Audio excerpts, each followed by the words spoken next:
These things exist. People have tried to do this. So really, the project here is not just to do this. It does take some work to implement one, but try to figure out kind of what the limitations of existing systems are that are out there.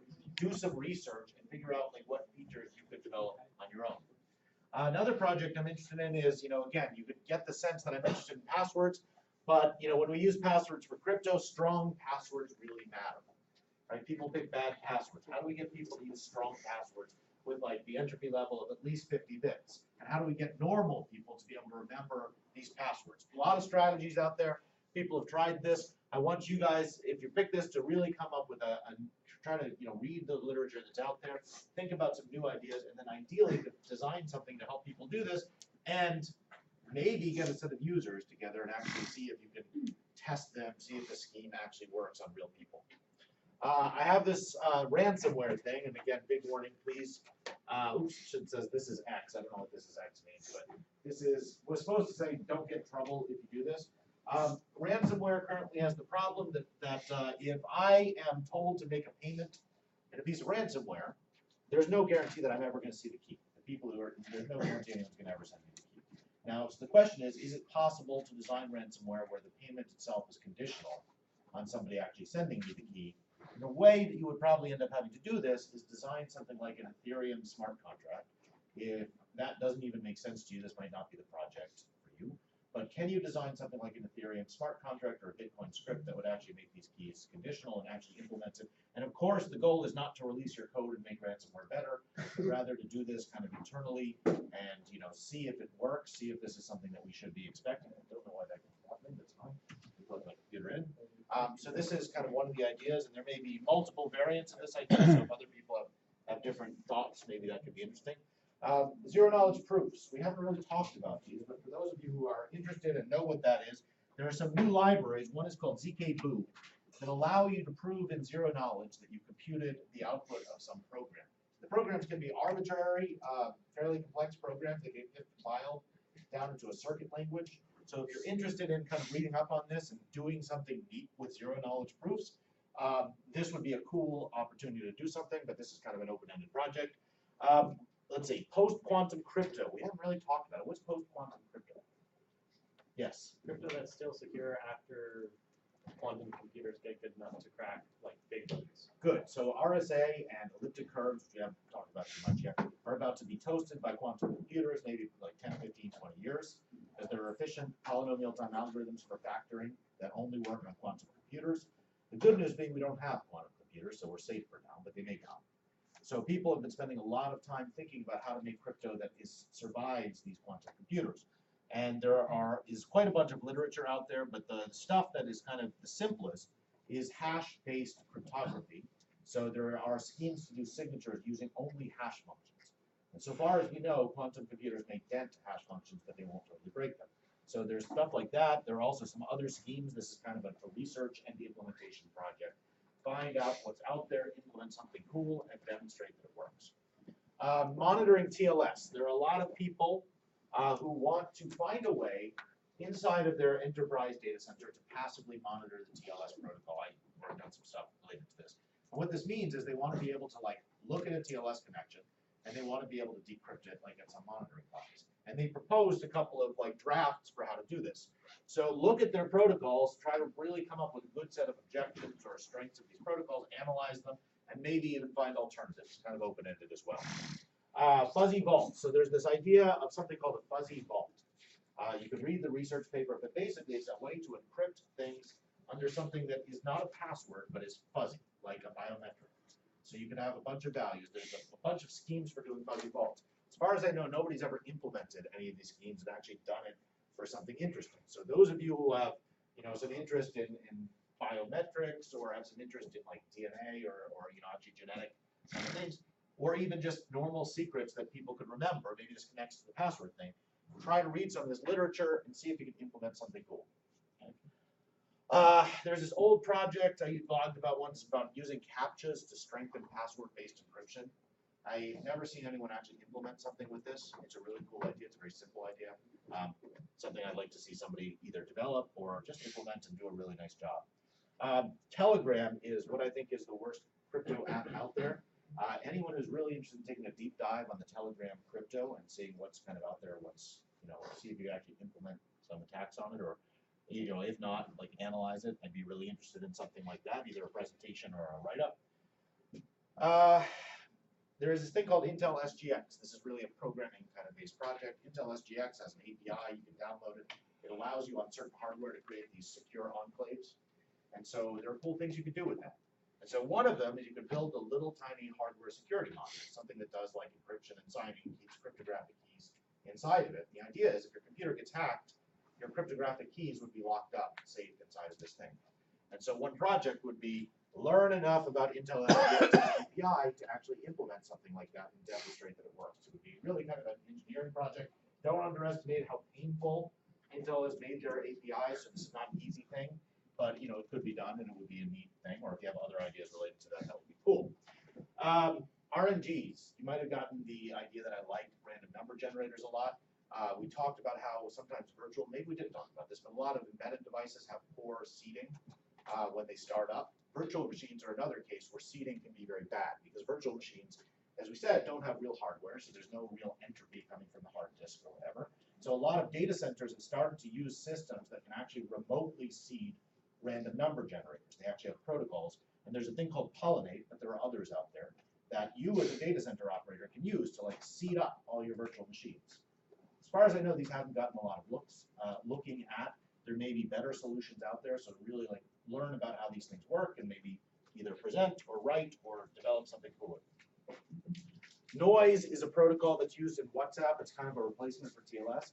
Again, barely been looked at. Like again, like the kind of thing where you could look at it, maybe find a vulnerability or a bug, or implement this protocol, because as far as I know, there's no open source library. Minilock is a kind of a neat JavaScript-based encryption tool. It runs as a Chrome extension. You can encrypt stuff. And so all the crypto is kind of there. It's present in your browser. But what else could you do with this tool? Right now, it just encrypts files under a password. Could you build something that makes it like work in an enterprise setting, or maybe you have like a central server that controls keys or something like that? So really enhance this tool. That would be a neat project. Ransomware, again. So ransomware is being used by a lot of people. A lot of people are paying ransoms. As far as I know, there's no kind of toolkit out there or website that actually tries to monitor this. Some people do it privately. But it would be really interesting, not really a crypto project, but kind of a security project. Can you actually identify current ransomware payment addresses and scan like the Bitcoin blockchain for people paying this and get real-time statistics in how these things are working? Maybe there are some sites doing this, so you'd have to kind of look out there and see what's done and whether you can improve upon that. There's a thing called CryptDB, which is an encrypted database. It's an academic project, but Google implemented something called encrypted BigQuery. Just kind of understanding how these things work would be half the goal. There are encrypted databases that use special kinds of encryption, so you can still do search and sorting. But there are also attacks on these. You have to kind of read up on the literature and see if you can actually find, working attacks on these or do something interesting in there. I've always been trying to get people to do fuzzing. Who can tell me what fuzzing is? Yes. Funny is running a tool that programmatically searches program or protocol for potential leaks. How does it do it? Kind of brute force. Yeah. So for depth first search or something like that. Good. So fuzzing can be anything from taking a file and just arbitrarily flipping some bits in the file and sending it into your program to run and seeing if it crashes, to something very sophisticated. And there are very sophisticated fuzzing tools like American Fuzzy Lock is one, AFL.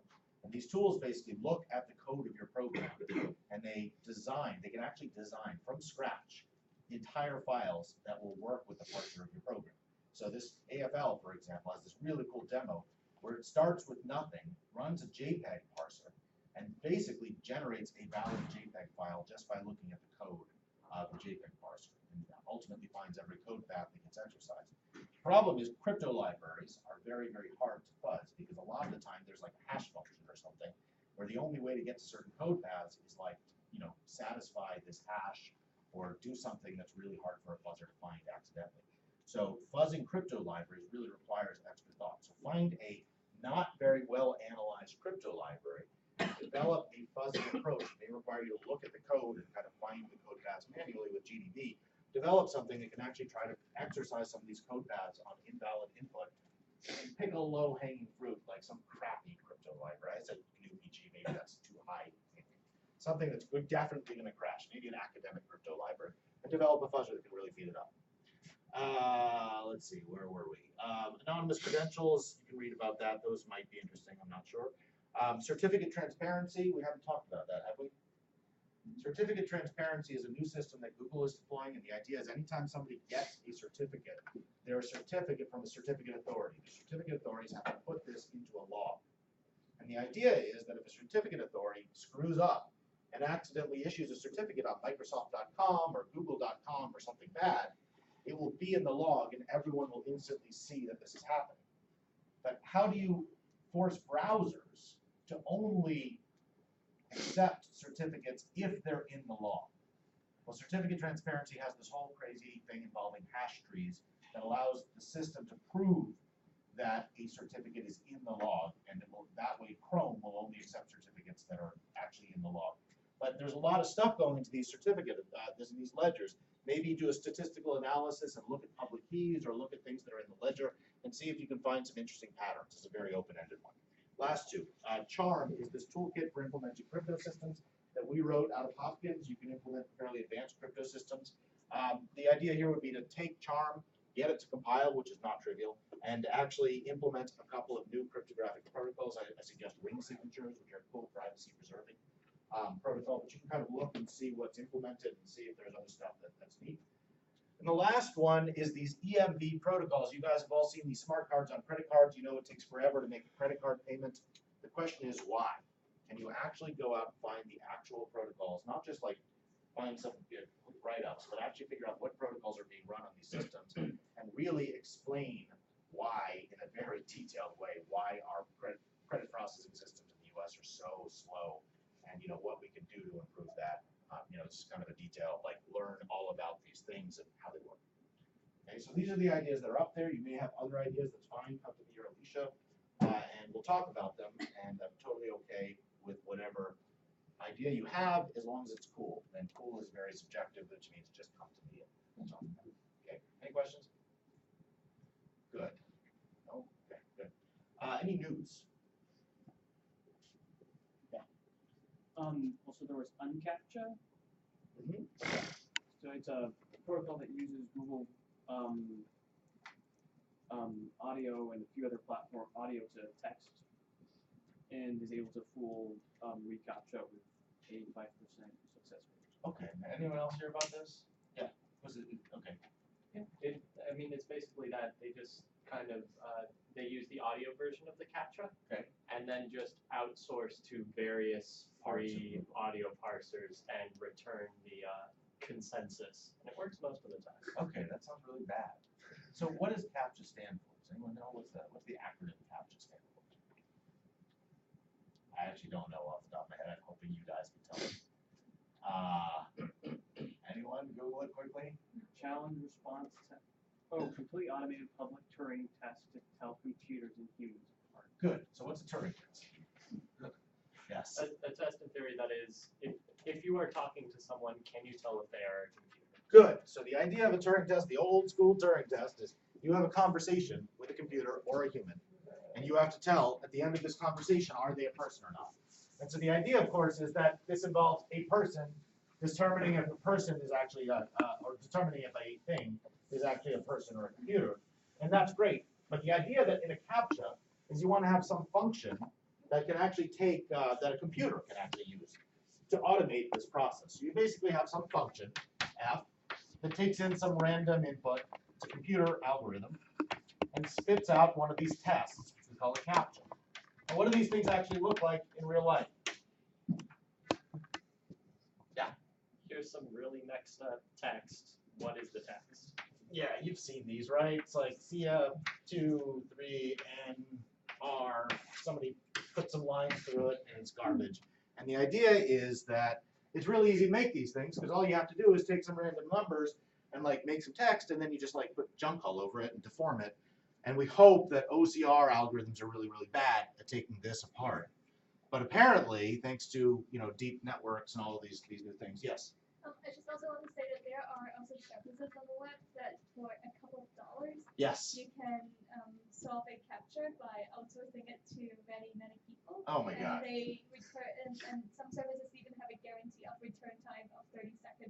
thing. That is awesome. I love the web. Terrific. Okay, great. So we have two problems with CAPTCHAs, one of which is human beings can solve CAPTCHAs, which is actually part of the design. But apparently we can pay human beings to solve CAPTCHAs at fairly large scale. That's not good. And the other problem is that computers themselves are getting better at solving CAPTCHAs. And so we don't actually know if there's any way to design CAPTCHAs that computers can't solve. We definitely know we can't make CAPTCHAs that humans can't solve. One of the things, I'll show you the scheme, one of the projects that I mentioned up here. One of the schemes that some cryptographers came up with was they were very concerned about this problem of generating strong passwords that were very hard to guess. It was very, very hard to brute force. So if you're encrypting your hard disk, most people pick a bad password or a weak password. And so you can just, as an attacker, brute force your way through all those passwords in a relatively short period of time. And so what they said is, what if we make the key derivation function much more expensive to attackers? You remember the key derivation function in an encryption system, it's a password-based key derivation function. It takes in a password, and it spits out what? An encryption key. Okay, right? Usually it's like a bunch of hash functions. That's all it is. We talked about how you could make this thing costly by running a lot of hash function iterations inside of it. We talked about how you could use RAM to maybe make it so that you could only run this if you had like a big computer with lots of RAM.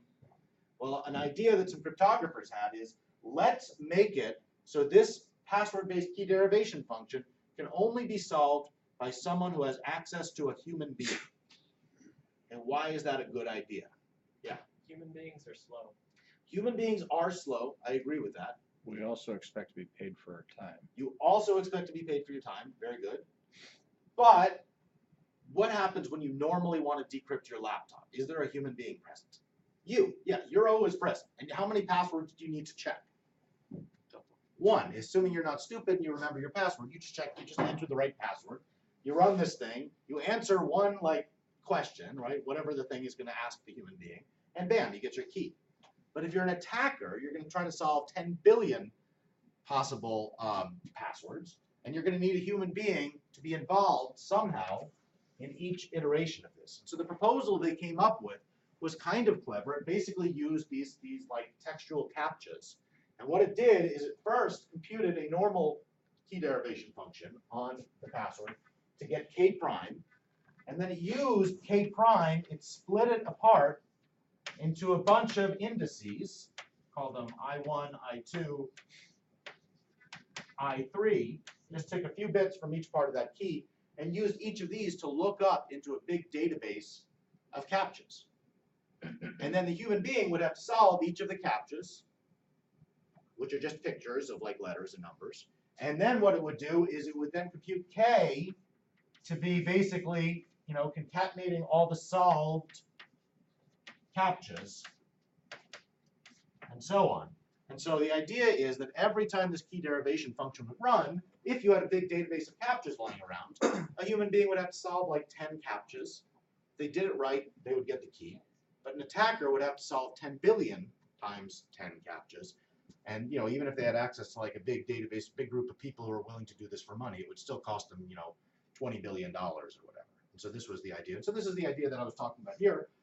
The problem is you need a big database full of these pre-made CAPTCHAs. So it'd be really interesting if there was a way to solve that kind of problem. How do you get rid of this big database you have to keep lying around of pre-made CAPTCHAs? Wouldn't the CAPTCHA be random though? Good question. So in today's CAPTCHAs, right, the idea, unfortunately, and this is a limitation of CAPTCHAs for this setting, is that how do you make a CAPTCHA? You're right now, give me an algorithm for making a CAPTCHA, like a traditional CAPTCHA. Just create a random number and strings. Okay, and Concatenate them together. just create a random number, run this thing on an app, and what is it going to do? Like just down to the level of how do you draw the CAPTCHA? Write out a string of text and then insert random entropy image over top of it that distorts it. And do you, the person who's making the CAPTCHA, do you know the solution to the CAPTCHA? Yes. Yes. And so the problem is the reason that you need to have a pre-made database of CAPTCHAs on your hard drive is you can't have the solution to the CAPTCHA also sitting on the computer. You can't have the person who makes the CAPTCHA or you can't have this. If you could come up with a function F that could make a CAPTCHA without knowing the solution to the CAPTCHA, Then you could take these little bits of key, you could feed that into F, and it would make brand new CAPTCHAs on demand for you. But the problem is, if you tried to do that with a standard CAPTCHA, then the person who ran this algorithm would always know the solution to the CAPTCHA, and they wouldn't need a human being. They could just poke inside this algorithm and see if it knew the string. But if you've got that database of CAPTCHAs, which assuming that somebody doing an implementation would, Somebody made it one time. you run that through, and again, we've now got algorithms now that there's solve these things. Sure, with algorithms, you're in good shape.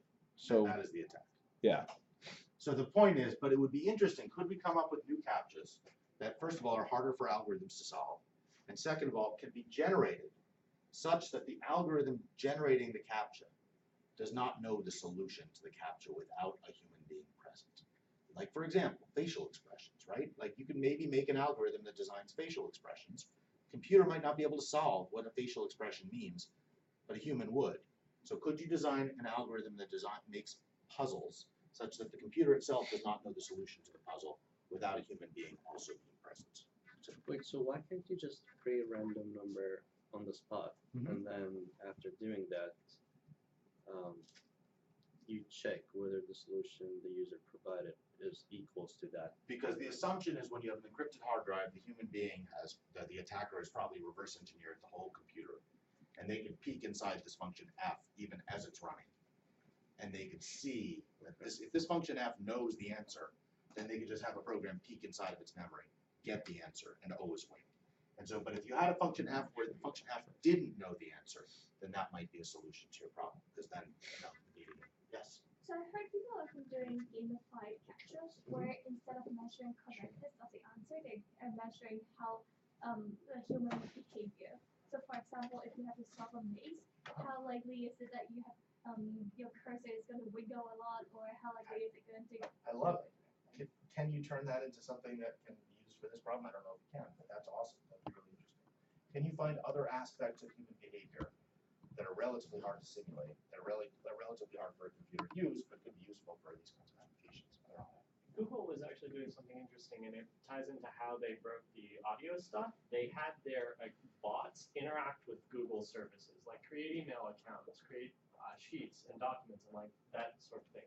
And Google effectively has some like suspicion number that you are a bot. And the more you interact with their services, the lower that suspicion number gets. And actually, when you do CAPTCHAs, Google has to like find all the cars in the picture or whatever.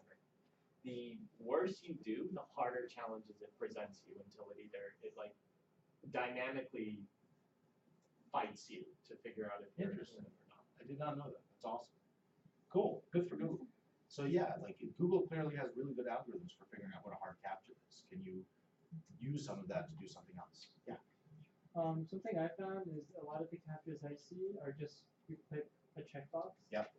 Is that like? I guess that may be a generalization. That's Google saying we're really sure you're not a bot, so we're not going to. this is just a formality. Got it. I thought they actually analyzed the mouse movements. They How might. you check. Interesting. Okay. Okay. Yeah. Well, that depends on like your history. Like, hey, are you logging your Google account? If so, like, you can select the video to get through. If you're on a VPN, I usually use, I'll notice that I get it a lot more often. Even Google Scholar will say, hey, please prove to me. So it's very much tailored to how much information you have to verify who you are. Which on one hand, it's very annoying, but it's reasonable considering that like more people on VPNs are probably going to use that people do on maybe. Yep. So it seems hard to kind of apply those ideas here, but maybe there's a way to do this. The only other thing I would say is, does anyone know what CAPTCHAs? So the guy who invented CAPTCHAs, Louis von Ahn, I think is his name, didn't really care about CAPTCHAs. That was not his area. And I assume you know what the purpose of CAPTCHAs really are for Google, aside from keeping people out of your account. What is that purpose? Translating. Sure, but more specifically, just generally, I guess, actually. What is Google trying to do with all those responses? Digitalize different lives. Some of it is, yeah, some of it is trying to get people to like read words and stuff like that. Yep. Trade image recognition. I like that. Yes. Good. Yes. So aside from like doing what you just described, which is like actually getting human beings to help with hard problems, they're also using their output to basically train the next generation of AIs that are going to be doing all this stuff, which is kind of funny because it means that CAPTCHAs are actually kind of destroying themselves, right? So as CAPTCHAs do their main job for Google, which is to develop all this data, the AIs or the different algorithms will get better at breaking captchas. It's not clear how well the arms race will do. I think now they're changing this idea to something else, such as it basically asks you to pick like all the pictures. with Yes, they something. do that now. They do picture image recognition Yeah. because image recognition is useful to Google. So there's lots of stuff. Any other news going on in the world? Nothing happening at all? Really? I actually don't know. I guess I didn't think so. Okay. All right. Things are quiet for. That's good. After a week of crack and whatever, I guess that's a good thing. Okay. Good. All right. Next. Going back, I know you guys were excited. Should have had more news, but now we have to talk about a TLS, so we can do that. We briefly talked about a key exchange rollback.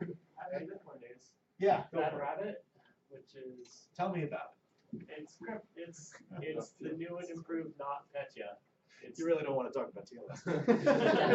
we'll get through TLS. Don't worry. it's more ransomware that started in Eastern Europe and has found its way around. It's using Eternal Blue. It's a variant of not Petya, and they looked at the code, and it's like literally Petya or not Petya's code, but better.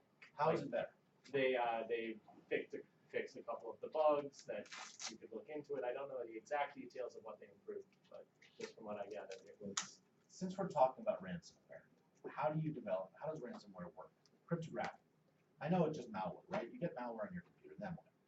And it encrypts your important files important to the person using the computer, not important system files. It won't touch things that your computer needs to run. It encrypts all of your files and then says, hey, pay us or we're going to delete the key to all of your files. Okay, how does it actually go about the encryption? You have just infected a computer. You are now running on that computer. Let's even assume you have root. What are you going to do? What algorithms are you going to use? What are you going to do? RSA? Okay, RSA. Good. Why RSA? Because you can just keep a private key on some server and all the program knows is a public key and you don't have to put the malware can know no information about what the private key is and just use its public key to encrypt. You just skipped over like 7 generations of ransomware there. So the original generation of ransomware was too stupid to use RSA. What it would do is it would infect your computer. Let's say this is your computer. And most ransomware also has some kind of back end, which is called a command and control, oftentimes online server. And the first generations of ransomware were terrible. They would generate something like an AES key, let's call that K, and then they would phone up the command and control, and they would send K to the command and control. They would actually register it with it, or they would go the opposite way and get a K from command and control. Now, for each file, they would generate something, they would either encrypt with K, or sometimes they would generate like a per file key, and then they would encrypt that with K, but it doesn't really matter. And so this was their operation. And it really sucked because all you had to do, I mean, sucked for the ransomware people, all you had to do was block this communication, encryption wouldn't work, or all you had to do was like be present at the right time and it would work. It was just kind of a terrible system. And then they upgraded to the system that you just described, which is instead of having to contact command and control every time, what they would have is back here in the command and control, they would have an RSA public key and secret key, and every copy of the ransomware would have a hard-coded copy of the public key. And now how do you encrypt? So this is an RSA public key. How do you encrypt someone's files? Yeah. If you want to be fast, you use that and then use that public key to choose a private key or use it to do it like a faster AES cipher, right? You wouldn't just do RSA on the whole. Good. So specifically, how are you going to do it? Well, you have that. You have the public key that's hard coded, so then you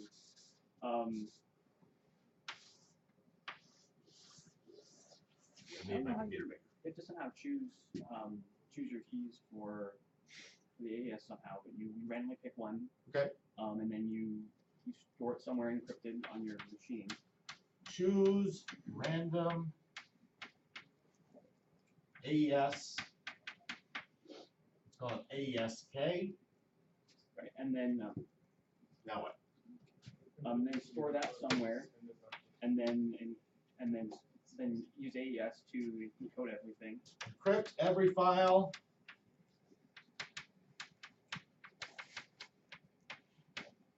With that key, good, and this is fast. What encryption mode of operation you guys gonna use? CDC counter. Yeah, why not? You don't even need a Mac, because really, who cares, right? So you're just gonna throw stuff through. Okay, encrypt all of people's files, and actually what they do is they make a copy of every file that's encrypted, and then they erase the original one. Fine. And now what? Yes. Encrypt the AES of K with your public key. Good.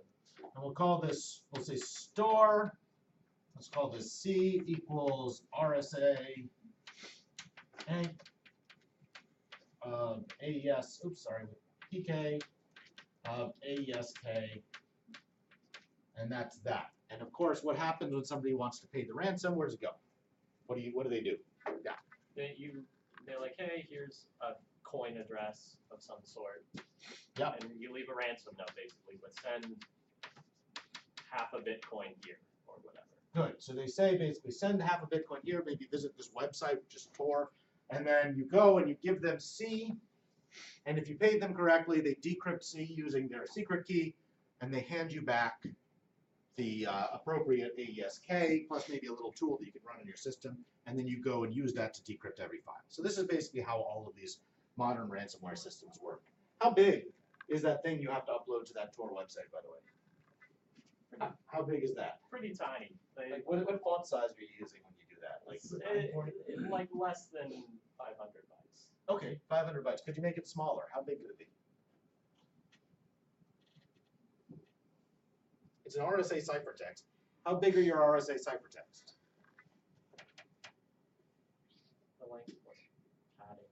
Okay. Well, what's the size of your N? 120. Wait a second. Better not. 1024. 1024. So you can use 1024-bit RSA.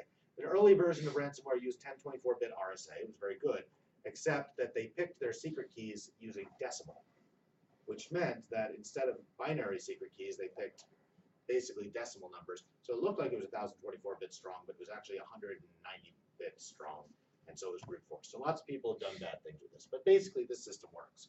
Okay, you could actually use more efficient encryption, get it down to about 32 bytes. So these things could be very small. You could actually put them onto Bitcoin or something like that. So yeah, so this is kind of how ransomware works. It's not very glamorous or exciting, but it's really effective. How do you decrypt someone's computer without paying? Is it possible? If they've deleted the file, They've and deleted, they've just done an insecure form of delete, you might be able to recover it off the hard drive. good. If you get lucky, you might be able to find the original data on the hard drive. Yes. Or like in the cache, if they didn't crash it. Yep. Good. It turned out that WannaCry was still decryptable after the fact on some Windows systems if you left the computer on after you got infected. Why? Because it probably still had the original keys Good. What did stored in the memory. what did the developers forget to do? Zero out the key in memory. Yes, they had done this. They deleted the AES key, and they had made a call that was supposed to actually no, sorry, they had made a call that was supposed to delete the AES key, but it didn't. Actually, I think they used RSA twice. It was stupid, whatever it was. And they used a call that in Microsoft Crypto API was supposed to zeroize, which means erase from memory the keys. For some reason, on some version of Windows, there was a bug in that call, which meant the keys stayed in RAM. And so if you got to a system that hadn't been turned off and you scanned all of RAM, you could find this key floating around in memory. You had to actually connect to a process and totally enumerate all of its RAM. And then how do you find out? Let's say it's an AES key. How do you find out whether it's actually a validated key? Like you're looking at every 16 bytes of RAM. How do you know that you found the right key or not? You take some known file and Good. try and decrypt it. So if you've got a computer that has 4 gigabytes of RAM, you're going to have to go through 4 billion possible positions, 16-byte positions, and you're going to have to test whether any one of those possible values decrypts a file, which really isn't that much work anyway. And this is basically what they did. I think they actually did it with an RSA key, but same deal. So this is basically what you can do. Yeah, but other than that, other than people making obvious screw-ups, ransomware works really well. And there's not much you can do about it once you get infected, except hope that you have something you can actually decrypt it. Okay, good. So avoiding TLS worked for a few minutes. Now let's talk about TLS. Great. Okay, so we're going to talk about, we talked last time about rollback attack. Someone quickly remind me, what is a rollback attack? If you had a previous version of that protocol that used an insecure cipher, Good. you could interfere with the communication where they're negotiating the cipher, roll it back to a previously insecure cipher, Good. and then attack that. And in TLS, why did this work so well? In TLS, SSL version 3, we're going back in time a little. Why in SSL version 2, why did this work so well? There were use cases for that required the presence of insecure ciphers on the client. Good. So we had these insecure ciphers. There were options. We could basically mess with some of your messages and cause you to use the wrong thing. And we specifically talked about one particular type of rollback where we'd actually roll you, not backwards necessarily, we would roll you from one version, one particular crypto system, RSA, to a different one, Diffie-Hellman. And this would lead to a total insecurity because when the server came back with parameters, they would be Diffie-Hellman parameters, but you, over here, the person who requested this, would have requested RSA. And because this protocol didn't have anything in it to indicate what was coming back, the type of the data coming back, you could wind up in a situation where you're getting Diffie-Hellman parameters, but treating them as RSA parameters. We talked about a second vulnerability called logjam, where people were actually doing the same thing, but what was happening was they were getting back RSA export sized parameters and treating them, sorry, not RSA, Diffie-Hellman export sized parameters, and treating them as regular Diffie-Hellman parameters and just going ahead with the connection. And all of these rollbacks are possible because the key exchange messages are not authenticated because you don't have a shared key, and bad stuff can happen as a result of this. We also talked about another kind of rollback that still happens. Let me actually forward a little. Let me see if I have a better slide on this. That still happens today. So when you have a browser, and your browser connects to a website, so let's say this is Chrome,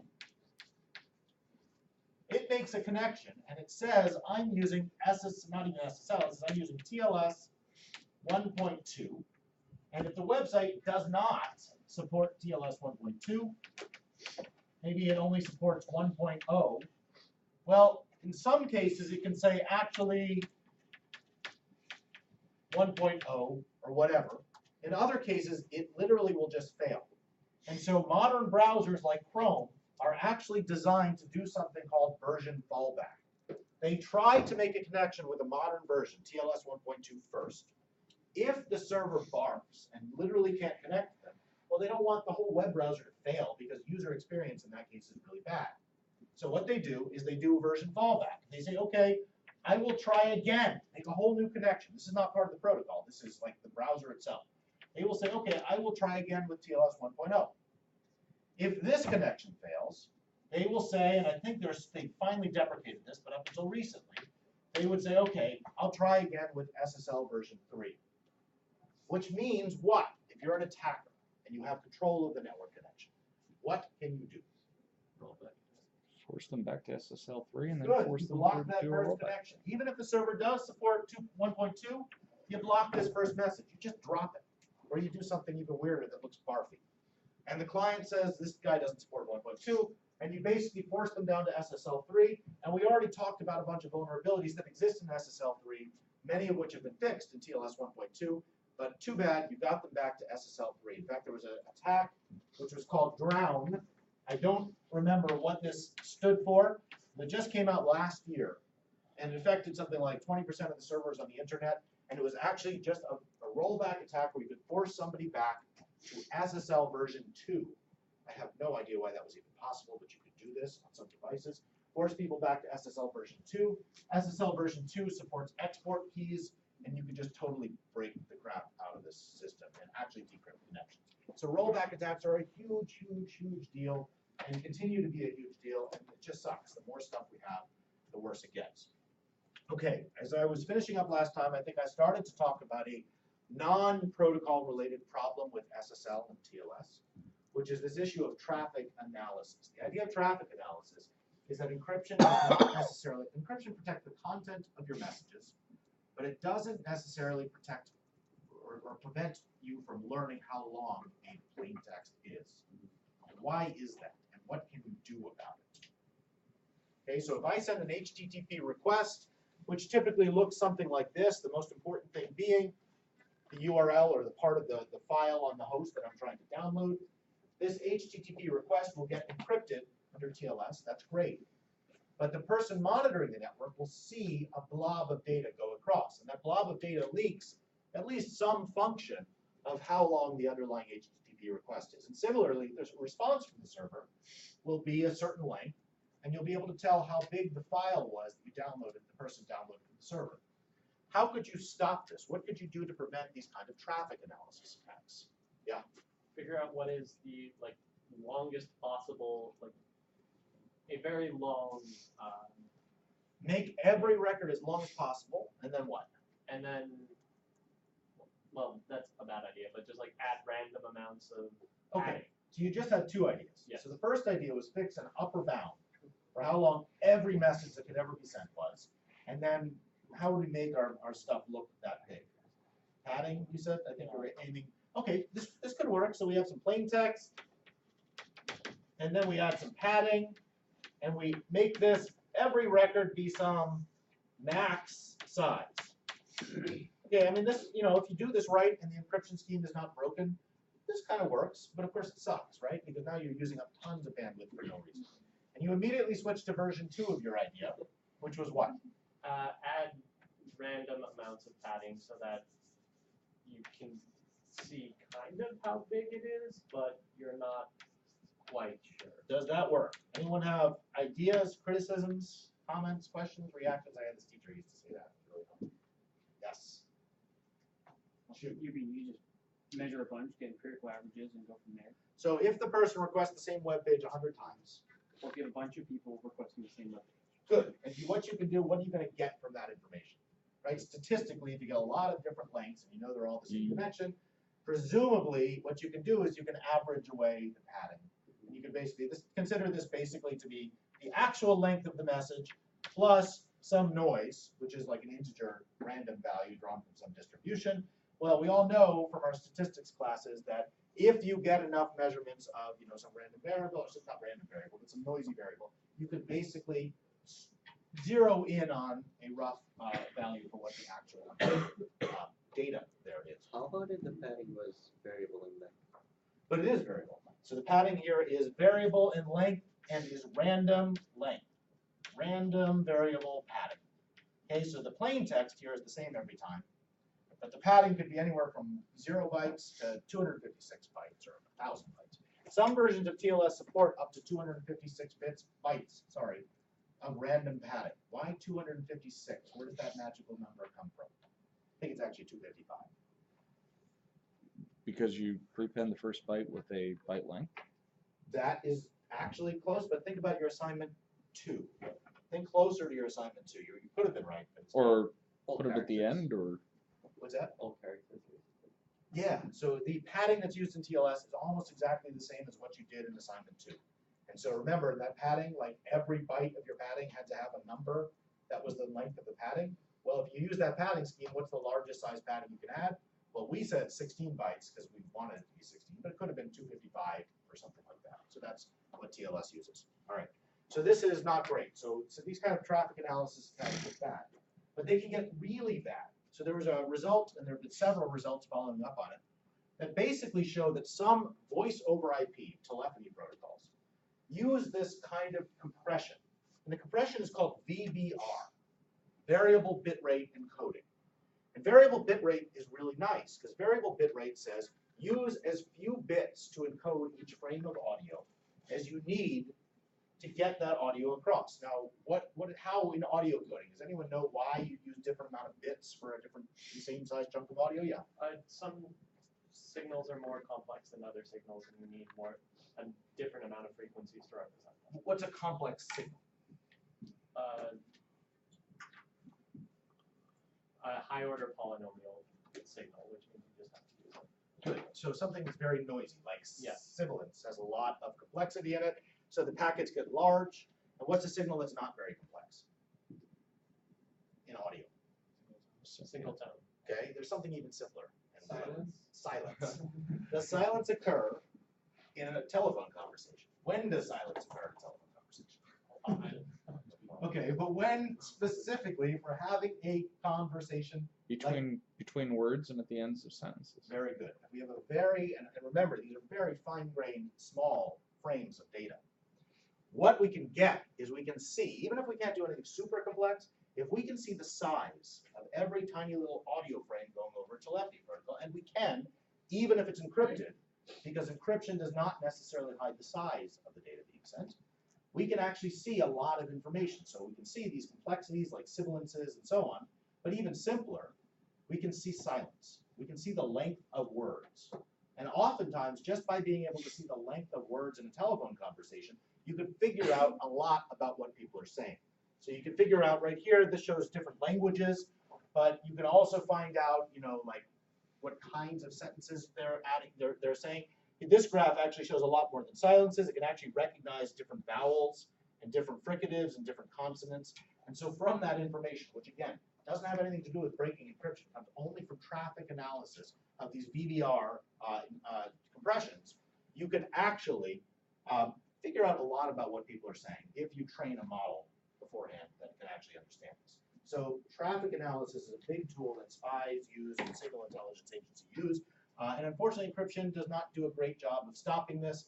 You can stop it by using what's called fixed bitrate encoding for audio, which is much better because it gets rid of this problem. Every frame is the same size now. Unfortunately, that costs you bandwidth, and so there's a trade-off between security and efficiency here. More generally, and this just is a kind of an important thing, compression is kind of the enemy of security in a lot of cases when you're building systems like this. I was hoping somebody would say, fix this TLS problem by adding compression. But unfortunately, compression can reveal a lot of information about the data that's being compressed. And here's a really good example of that. There are others too. Okay, so this is kind of off the subject of protocols, but it's very important to understand.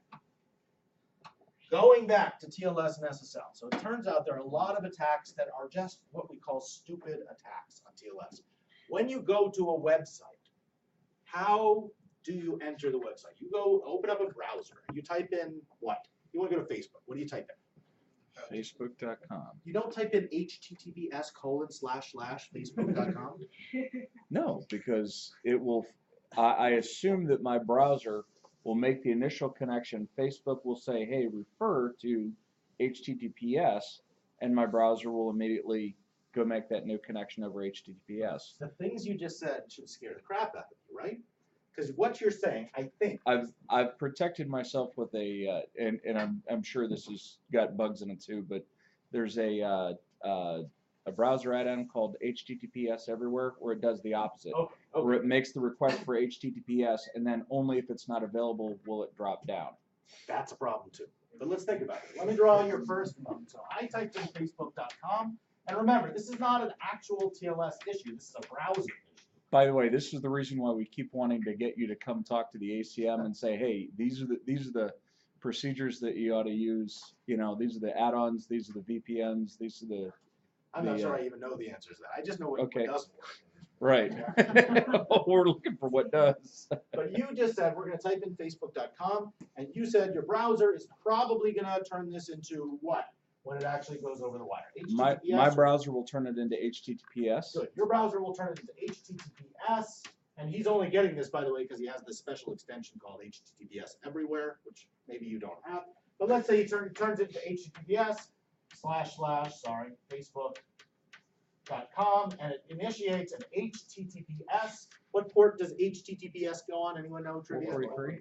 Goes over port 443 and makes a TLS connection to the server, to Facebook.com.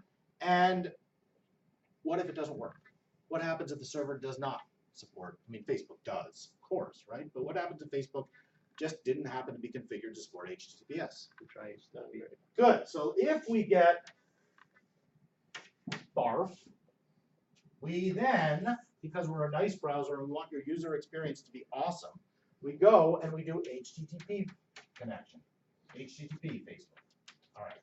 Now that you've seen this, it should be very obvious what an attacker who controls the connection can do to you. What do they do to you? Intercept and bar, but then redirect you to their site. Good. In fact, they don't even have to redirect it. Yeah, exactly. So once Once you go ahead and you make this HTTP connection, you're hosed, because if they're on this connection, nothing about this is encrypted or authenticated. If they control the wire or the wireless network, they now can be Facebook. They can present you with a Facebook logon dialog box, which won't be encrypted. You might miss the lock or the HTTP up at the top, HTTPS. But if you're not careful, you'll just go ahead and type in your password, and then they'll just connect you to Facebook. It doesn't matter after that point because they've got your password. So these kind of things are kind of user experience issues. And it's very easy to build toolkits. There's one called SSL Strip that was created a few years ago by a guy named Moxie Marlinspike. An SSL Strip is a tool. There's lots of better versions of it now.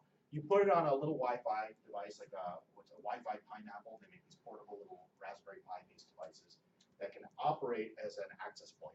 You can intercept a whole bunch of people's connections. You can run this SSL Strip attack, and you can beat them. How do modern browsers deal with this? There has to be a fix for this, because this attack is so easy that you could go to an airport right now, and at least if this is working, you could steal thousands of people's passwords. Yes? There's something called HSTS where you just tell I only talk over HTTPS, nothing else. Very good. How does it work? So there's a cache version of it in your browser somewhere, or a central database that maintains that kind of list of this website's only can talk over HTTPS. Good. So what does HSTS stand for? Anyone know? Something like HTTPS Strict Transport Security. And the idea here is this is actually an HTTP extension. When you go to Facebook, presumably in your nice safe house for the first time, you go to Facebook, and Facebook in the HTTP response, it doesn't. If you connect it to HTTPS, assuming you have been attacked, they say pin this site to always use HTTPS. And this is actually an HTTP response, which comes under some field called HSTS something. Okay, now your browser will remember. It puts in a little database. It will put something in that says facebook.com. Anytime somebody types this into me, I will only connect through HTTPS. I will not downgrade to HTTP. And then presumably you go out to a coffee house and you get attacked, you're safe because your browser now knows all about Facebook. But what happens if you get attacked the first time you connect to Facebook? You're toast. So this is an example of something that in crypto we call trust, sort of, on first use, tofu. So we're assuming that at least once we can make a secure connection. We hope we can make a secure connection. If we make that secure connection once, then all subsequent connections will be safe because hopefully we'll have been pinned. There is also in Chrome, there is something called the HSTS, I'm running out of board here, HSTS preload list, I don't need to write this up, which is a bunch of websites that come built into Chrome. That database is pre-populated by Google with a bunch of stuff, including google.com and facebook.com, which protects you at least to some extent against these kind of very trivial SSL stripping attacks. Sadly, it is not totally perfect. There are still ways to have things break. Let me show you some older examples of people making bad websites. This is kind of just a demo of all the stuff I just told you about. Right? This is the typical flow. These are older browsers that have kind of crummy HTTPS notifications. You can kind of see where HTTPS is. Browsers have gotten a lot better since then. Let me just see if I can find a better one. I have a couple of really funny examples. This is my favorite, where Wachovia. This is a little bit older. This is a couple years ago. There is no HTTPS used on Wachovia's front page. They've added it since this. But they did add a lock here, which should tell you what exactly. Nothing, right? Because everyone can make this web page. It's completely meaningless. Presumably, what this means, I hope, is if you type a user ID and a password into this form, that password and user ID will itself be submitted using HTTPS. Do you, as a user, feel comfortable about that? Right, because the attacker who got this first page could just modify that form submission instruction to make it say anything they want. So basically, you can't trust anything that happens out of an HTTP page if there's an attacker present, because they can modify all of the code, and they can even make you pull down like arbitrary JavaScript, which has a keylogger, which will sit there and watch you type stuff into this form and then upload that to some site. You really, really can't trust anything that happens on a server site. I feel like there was one other thing. Oh yeah, I want to talk about a piece of news. Since we're here, there is a new extension, which is related to HSTS, sorry, which is called HKP. I always get this wrong. HPKP, I always get this wrong. And this was actually just deprecated, but is also very similar to HSTS, and it works in Chrome, or worked in Chrome, will be turned off. Does anyone know what key pinning is, and why it matters in TLS web pages?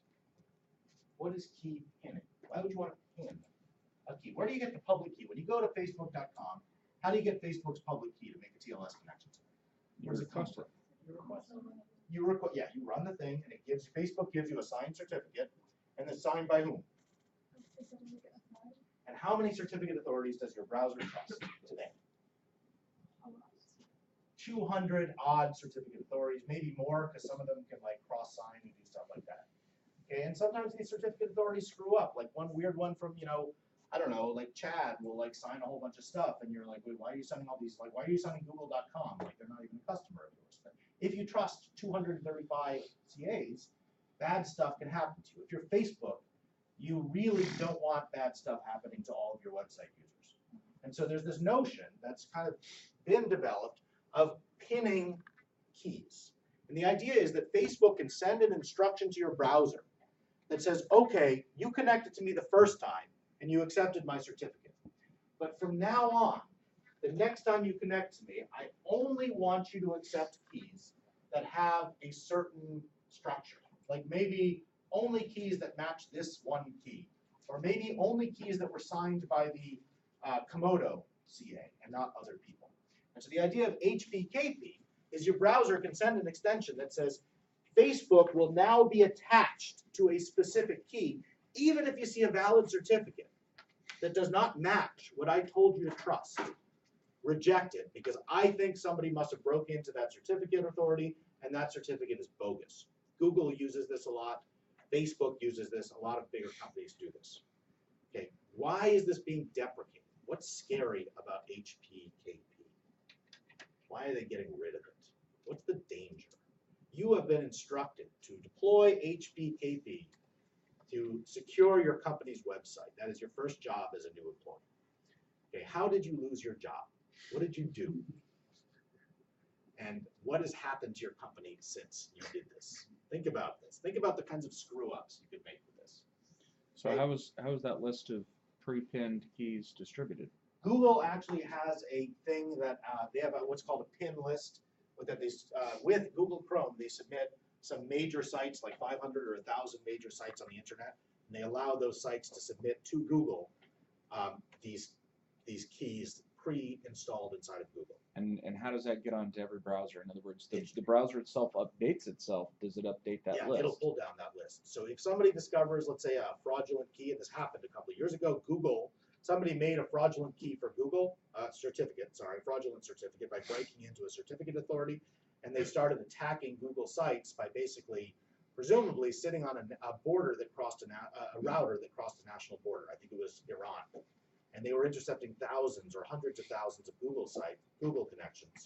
And so Google very rapidly pushed an update to their browser that would make all of those connections invalid because they pinned their keys. So even if you tried to connect to Google, even if you got a valid certificate, if it did not match the pinned key that was built into Chrome, Chrome would reject that, and Chrome would send a bug report immediately to Google saying, by the way, I'm being attacked, and Google would know instantly that this attack was going on. So that's kind of how HPKP works. This is the pre-pinning part of HPKP. But okay, wait, I asked you guys a question. You just got hired. Your first job was to install and set up this HPKP extension on your website. How did you get fired on your first day? What did you do? Come on, this is easy. Yes? I just did a bad certificate authority for my first set of pins.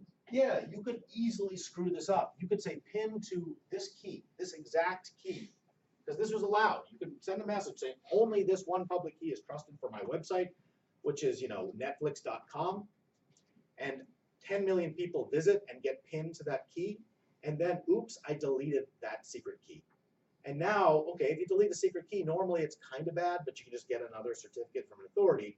But when you run HPKP on 10 million people, none of those browsers will trust your website with a different key until this HPKP thing expires. And I don't remember how long. There's an expiration date that comes as part of this, and I think it can be like up to a year or something like that. So you can really screw up a website, and of course this raises the possibility of website ransomware, where maybe you don't screw up your website, but somebody hacks into your website, installs HPKP, and then basically says, I will sell you back the ability for customers to come to your website for $10,000. And you'd probably pay, because $10,000 to get your website saved would be a good cost. So HPKP is going away, but it's currently one of the ways that people try to prevent these kinds of attacks. All right, good. So talk about a couple more TLS protocol vulnerabilities, and I want to talk about things that are not TLS. Just kind of shows some silliness that happens in TLS. And actually this got exploded into a real attack a little while later. Okay, so one of the things we have not talked about so far, in TLS, we've been talking about the client as being unauthenticated. That means the server has a certificate, but the client does not authenticate themselves to the server. TLS does have a mutual authentication mode where the client can actually give a certificate. The client can say, I am Matt, trust me, let me log into your website. I have a certificate installed in my browser to prove that I'm Matt. This seems like a reasonable thing. And the other thing that's kind of neat is that you can actually start out by making an unauthenticated web connection. And then later on, when you want to like log into a website, if you have a certificate installed, your browser can then turn that unauthenticated connection into a new mutually authenticated secure connection. And it kind of looks like this. This whole thing is complicated. Your client says hello, the server says hello, sends its certificate, does all the usual stuff. When your client wants to authenticate, it sends its certificate, and it sends the special message called certificate verify that basically is a signature using its secret key on all these handshake messages. And then the rest of the handshake goes on, and then the normal things happen, and you go ahead and you make a web connection. This is what normal mutual authentication looks like. However, sometimes some bad things can happen. So here we have an example of where somebody has actually, kind of messed with a connection. Let me see if I can decode what's actually happening here. I'm not totally sure that I can. Okay, so over here we have a setup where the server sends their message, and the client, goes ahead and sends its certificate and stuff. Actually, I have no idea what's going on in that diagram. Let me see if I can find a better one. Here we go. Okay, this is what I was thinking of. Okay, let's say there's a man in the middle that is in between these two sides and wants to do some bad stuff. So normally what we have is we have a client hello, and then the server will send back their server hello. And let's say that the man in the middle goes ahead and says, you know what? I don't want to do a client authentication at this time. I just want to be an unauthenticated client. This is allowed. Meanwhile, the real client over here, he thinks he's trying to make an authenticated connection to the server, but the man in the middle is kind of holding off his messages and slowing things down and blocking him. And just says, server, I just want to make a regular connection. No authentication. Just let me make a regular connection. Goes ahead, does the normal TLS protocol through an unauthenticated connection, and maybe puts some stuff. Now that it's made a normal handshake, unauthenticated, it pushes some data up to the website. In this case, I don't know, maybe it does a GET request or a POST request or something. And well, there's this renegotiation thing that can happen at any time. This client can then say, okay, actually now I would like to authenticate and prove to you that I'm an authentic user. The website will send a new hello request. And what's supposed to happen here is the two sides will run a new handshake, this time including the certificate verify message that proves that the client has a certificate and is authentic. Okay, and then the client will go ahead and send some data to the website, whatever. Okay, from the client's perspective, this is a great example of two sides having two very different views of what's happening. From the client's perspective, all they did was try to make an authenticated connection to the server. From the get-go, they wanted to make an authenticated connection. They said, client, hello. They got some stuff from the server. They authenticated using their certificate, and then they sent some data to the server. Like the data could be anything. From the server's perspective, however, because of this man in the middle has injected some extra data. Now, they didn't authenticate themselves as a legitimate client. They just made an unauthenticated connection to the server. They sent some data, and then they told the server, actually, now I'd like to authenticate myself, and did a new handshake, which, by the way, they're just relaying to the real client. And then the real client sent some data. So think about this from the client server's point of view. The client says, hey, I would like to log in authenticated and access file X. But what the server sees is unauthenticated user arrives, says delete all files. Server says, by the way, I can't let you do that without authenticating to me. Server then authenticates the client, and the client says access file X.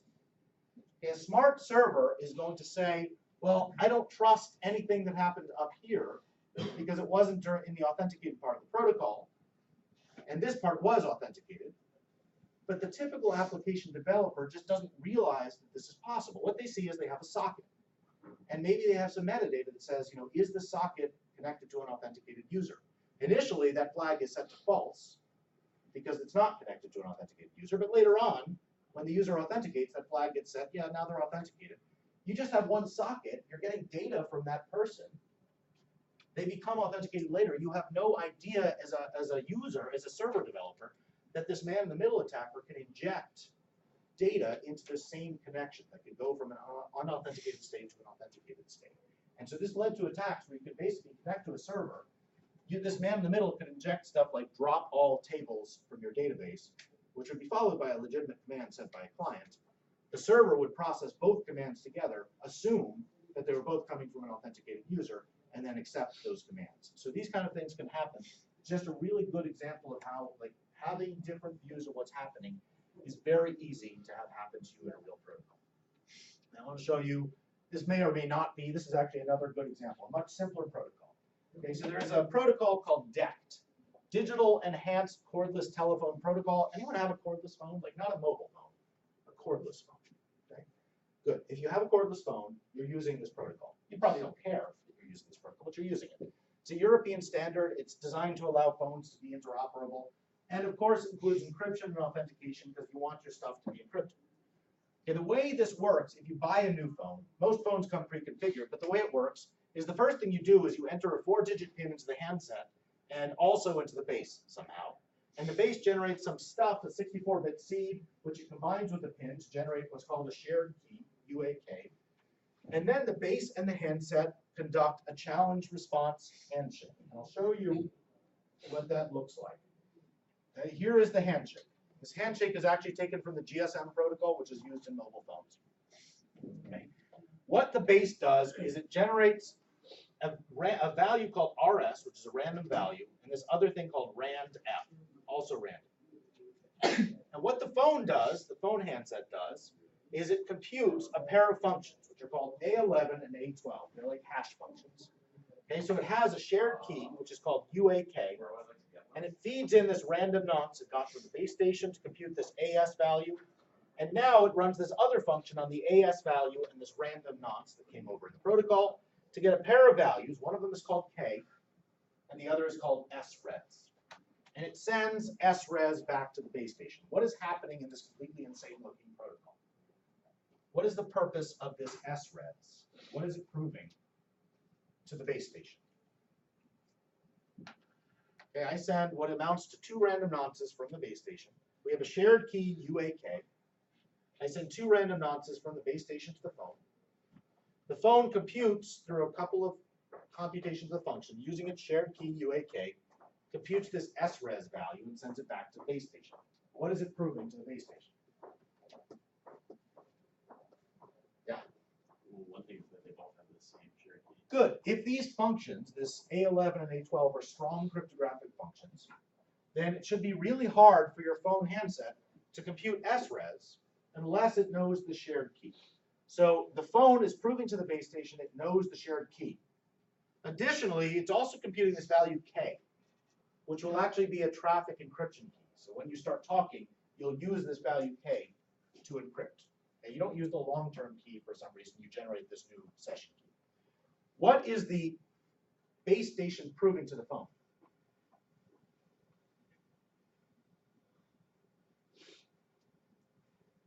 Is the base station proving anything to the phone? No. Nothing at all. Anyone could issue the base station's part of this communication. There's no authentication at the base station. One side is authenticated, which seems reasonable, but may not always be. Okay, so only the handset is authenticated in standard modes. Okay, so there is a problem with this. You see, what happens is like all protocols developed by people who want things to have lots of knobs and dials. Encryption is not on by default. The base station has to turn encryption on. In a normal version of the protocol, what's going to happen is your phone, after it does this first two moves where it sends SRES, will then send a message to the base station saying, do you want me to start encrypting data? And a normal, honest base station will respond, yes, turn on encryption. And everything will be great because now the phone will start encrypting all the stuff you're saying to it. Send it over to the base station. However, a dishonest person who gets into the middle of this protocol can actually change this final message from turn on encryption to no, don't bother with encryption for this phone call. And there will be no way to catch them because at this point, this message is not encrypted, is not authenticated in any way. So here we have yet another case where the phone handset thinks that it is now in encrypted mode, but you have a man-in-the-middle attacker who is able to somehow break this or is able to do something. So a lot of these protocols share this problem that it's very easy to get two sides of the protocol in a state where they disagree about what's going on with the protocol. And I will stop there, and we will stop talking about protocols hopefully soon.